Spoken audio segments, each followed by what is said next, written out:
saya Bu Emi Hermawati, calon guru penggerak angkatan 8. Di sini saya ada tugas untuk melakukan supervisi pembelajaran di kelas di SMKN 1 Blitar. Jadi saya memilih Pak Haris untuk saya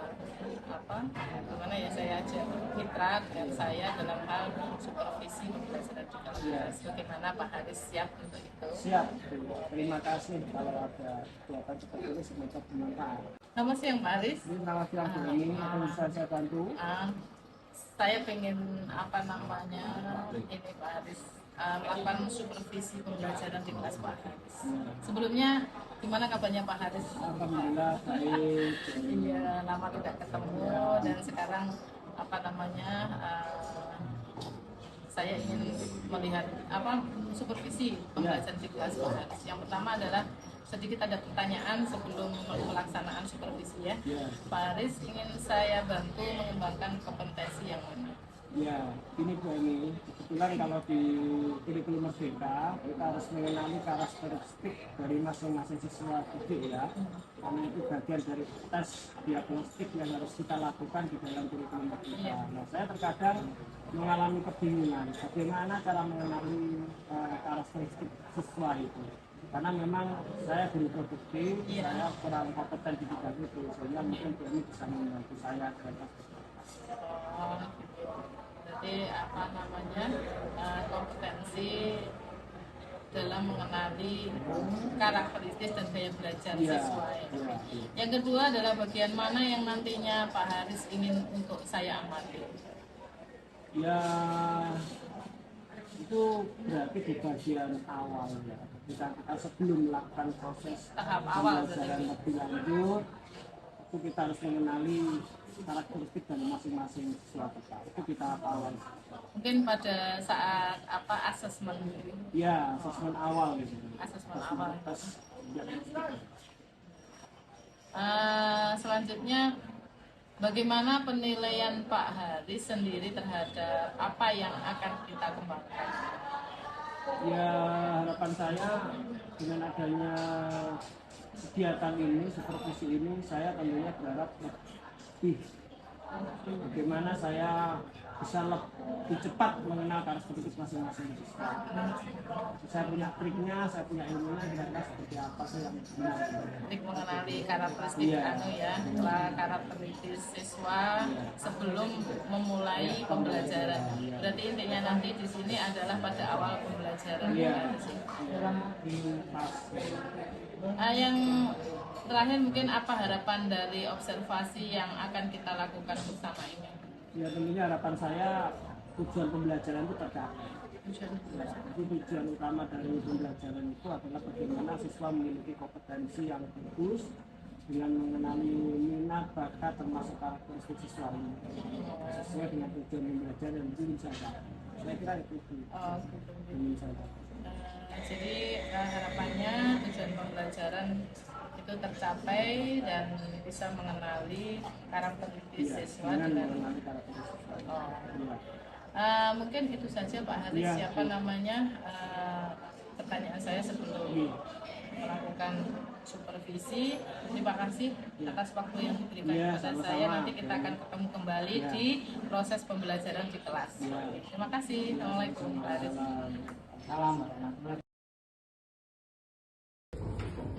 Baiklah anak, hari ini saya akan melaksanakan namanya tes gaya belajar. Ya, tujuannya itu agar kamu itu tahu bahwasanya kamu itu termasuk orang dengan gaya belajar seperti apa. Ya, kalau saya terangkan teorinya, gaya belajar itu sebenarnya ada 3 secara umum. Yang pertama ada yang namanya orang visual. Dia itu bisa belajar dengan melihat, ya. Contoh misalnya, kamu beli TV, dia dikasih petunjuk mengoperasikan TV, dia mau coba paham, ya. Itu namanya visual. Ada yang auditorial. Auditorial ini dia bisa paham kalau diterangkan orang lain. Jadi mau tulisan ini dia nggak paham, tetapi ketika ada orang lain menjelaskan kepada dia, ini loh caranya mengoperasikan TV ini begini, dinyalakan ini, disentuh tombol ini dan sebagainya. Itu namanya orang auditor, ya, mengandalkan telinganya untuk belajar. Nah, ada yang ketiga namanya orang kinestetik. Kinestetik itu adalah orang yang bisa belajar dengan cara yang lebih mudah, yaitu dipraktekkan langsung. Ya, ketika televisi itu dia diterangnya kamu nggak paham, akhirnya dipraktekkan. Ini dulu caranya. Pertama, ini ditancapkan, ini ditekan tombol ini. Setelah tombol ini nanti untuk memprogram salurannya ditekan tombol ini, terus melangkah ke sini dan seterusnya. Jadi dipraktekkan secara langsung, baru dia pak. Itu namanya orang sinus. Ya, secara umum ada 3 cara belajar. Tapi di sisi yang lain ada orang yang punya kecerdasan yang lebih, di mana dia itu bisa belajar dengan 2 gaya belajar, mungkin visual dan auditorial, bisa dua-duanya. Ada yang dengan auditorial dan kinestetik dan sebagainya. Nah, kamu bisa merasakan saja kamu termasuk orang yang mana. Kalau dengan merasa. Nah, hari ini kita akan tes dengan tes ini saya harapkan kamu bisa punya gaya belajar yang pas sesuai dengan kamu. Ya, kamu sebenarnya termasuk orang yang ada di sini gitu. Nah, ketika kamu pas tahu, oh, saya ternyata orangnya visual, berarti harus sering membaca, kan gitu ya. Oh, saya auditorial, berarti saya harus sering banyak mendengarkan. Oh, saya orang kinestetik, dan saya orang kinestetik, berarti kamu harus sering gampang praktek. Itu aja kan intinya. Nah, kamu lihat saja nanti kamu termasuk orang yang mana, dan ada beberapa orang di dunia ini yang memang istimewa. Dia bisa belajar dengan 3 gaya. Itu ada. Ya, setahu saya misalnya ada Bapak SBY, itu jelas memang dia termasuk cerdas yang luar biasa dan bisa belajar, misalnya Bill dan seterusnya. Itu mantan presiden kita, mereka semuanya adalah termasuk orang-orang yang bisa belajar dengan 3 cara, karena memang punya kecerdasan yang lebih. Ya. Itu ya, ini saya share dulu kalian, silakan dicoba kamu kerjakan tes yang ada di situ. Nanti kamu termasuk orang yang mana? Silakan buka dulu praktek semuanya.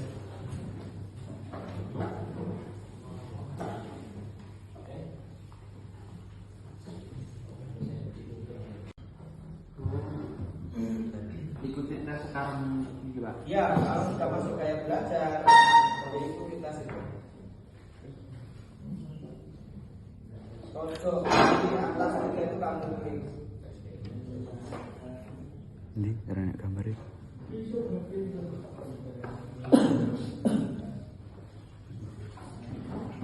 Nah, ini di klik ini kan ada tes gaya belajar tuh kan. Visual dulu itu.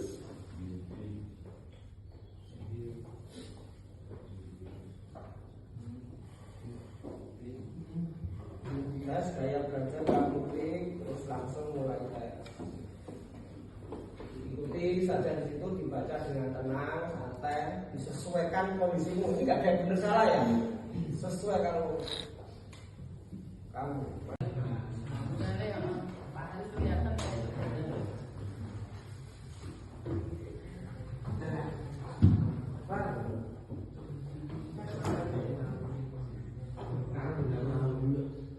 Yang sudah saya dapatkan ternyata hampir 80% kamu itu ada unsur K, ya, ada unsur K di dalam gaya belajar kamu.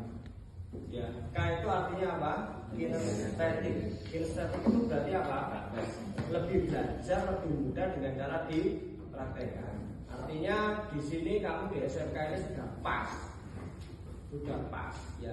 Nah, ketika kamu di sini nanti sudah punya kemampuan gaya belajar kinestetik, apa sih kelemahan orang kinestetik? Nah, itu yang butuh saya sampaikan kepada kamu. Apa kelemahan orang kinestetik? Orang kinestetik itu dia belajarnya menggunakan kaki dan tangannya secara langsung, biar dia mudah belajar.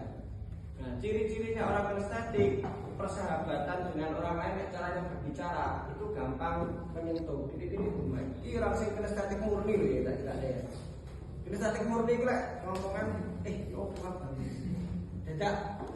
Ya, tapi lah orang visual gak butuh nablek, gak butuh apa wis ngono. Nah, nek orang kinestetik ketemu kocane, iki apa? Berarti kinestetik. Jadi cirinya kayak apa?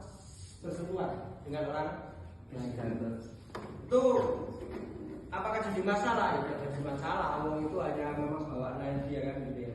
Nah, cuman ada kelemahannya orang kinestetik itu. Orang kinestetik itu kelemahannya apa? Dia itu orangnya gampang baper, bawa perasaan, kayak gitu. Kinestetik. Artinya apa? Ketika dia moodnya itu sedang jatuh, ya. Ketika dia sedang tidak semangat belajar, apa yang dia pelajari itu kacau kabel. Kacau kabel. Itu orang kinestetik itu. Kacau semuanya. Kenapa? Karena dia itu butuh perasaan yang nyaman ketika dia belajar. Coba ketika awakmu perasaanmu nggak nyaman, nanti kalian disentak kalau Pak Wayono misalnya. Wes, lek otakmu, ya ora. Wes gak fokus wis pokoke aku nyawang pahat iku iso kleru, nyawang oklekan itu iso rusak kuningan semua. Nah, itu karena dia menggunakan apa? Perasaan, ya. Nah, tetapi setelah kamu bisa mengolah perasaan itu, mengolah perasaan yang down itu tadi menjadi motivasi, kamu akan semangat belajarnya tinggi. Contoh kalau Pak Wayono, Pak Eko, kan pikiran kan kalau udah sini dulu, Pak Wakil kalau Pak Wayono, kalau Pak Eko misalnya. Nah, setelah itu kamu bisa mengelola emosimu. Wah, nanti panjang tenang dari Pak Wayono, dari Pak Eko tenang. Nah, aku ini terus ya bisa jadi mobilan dulu salah sih. Aku mengelola emosi sehingga kamu bisa termotivasi, yaitu gitu. Tapi ketika kamu terbalik, mengelola masalah itu menjadi sebuah punishment, hukuman. Wis awakmu jadi wong sing enak. Nah, baiknya ini pesan saya karena kamu banyak yang estetik, kamu harus pandai mengelola perasaan. Jangan menganggap tantangan itu sebagai hukuman. Ya, tantangan itu dianggap sebagai motivasi dan kesempatan. Ya, ketika datang masalah itu tidak menganggap sebagai tantangan, menganggap sebagai hukuman. Kamu kan jatuh ya, jatuh dengan masalah itu kan. Tidak masalah. Ya itu kan berarti kamu putus asa. Ya, menganggap bila tapi aku termotivasi, menganggap itu sebagai tantangan dan kesempatan, kamu akan jadi orang. Ya, pokoknya harus pesan saya orang-orang estetik pandai-pandailah menjaga perasaan. Makanya boleh tujuh sing pas tekone. Ya, yang pertama sing pas tekone, pas ditinggal. Lah, pas sayang-sayange. Iya, pas sayang biasanya nek pas sayang-sayange baru rapi, pas pegel-pegel. Kan sayangnya sentak. Iya. Terus sentak dengar. Iso ya sing pas waktu. Terutama pas waktu yang penting. Pas waktu lho sampai duwe bojo urung wayahe teko kondisi bahaya. Tumen anu iki kan bagi anak-anak gaya belajar itu ada banyak yang visual, ada banyak yang auditorial juga. Silakan sesuaikan. Auditorial berarti awakmu ya kudu diterangno sik baru paham. Kan nek misalnya awakmu KA berarti kinestetik sama auditorial. Berarti aku kudu ngono mau.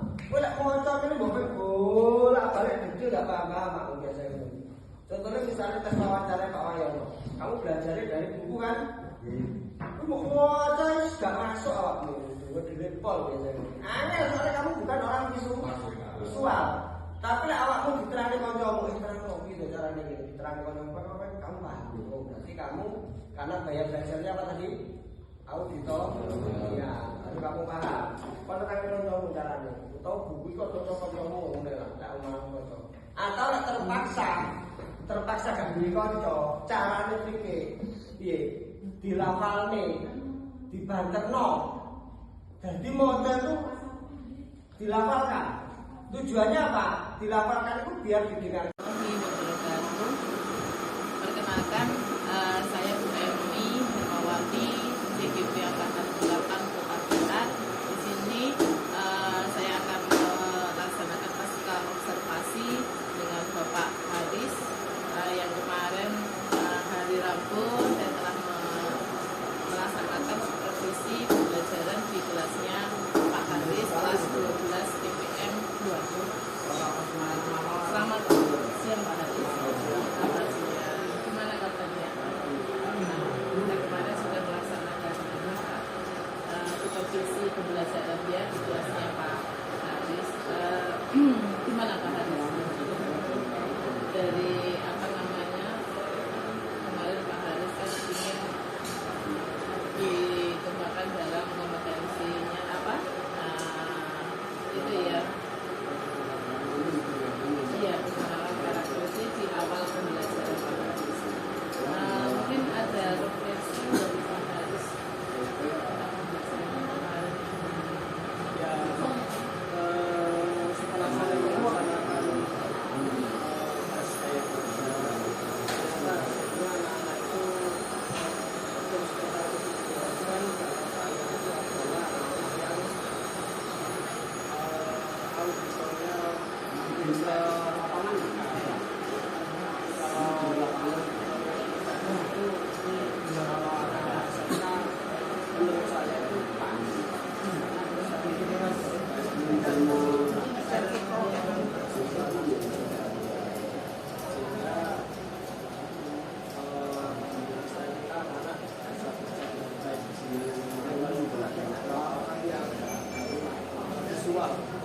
visual ada visual itu ada 4 orang visual kalau visual itu ya saya mengusulkan belajarnya supaya biasanya saya mengusulkan kayak belajar dia maksimal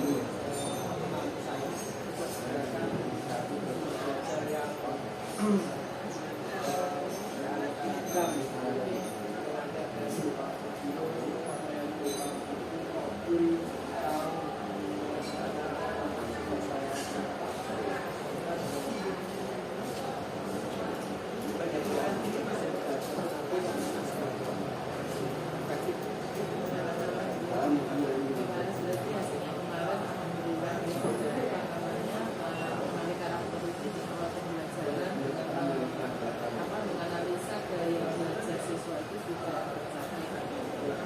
yang yang kedua adalah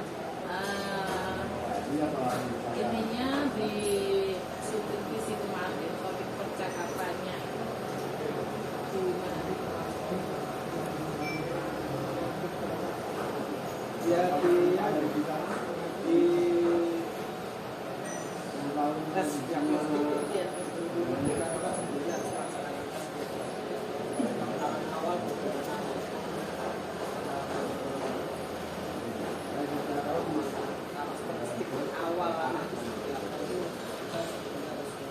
Mengenali tes diagnostik anak. Yang selanjutnya apa? Mungkin rencana tindak lanjut Pak Haris setelah sudah melaksanakan apa namanya, mengenali karakteristik dan anak itu, kedepannya itu Pak Haris itu apa yang akan dilakukan? ya semaksimal mungkin saya menyediakan pelayanan super belajar. Super belajar itu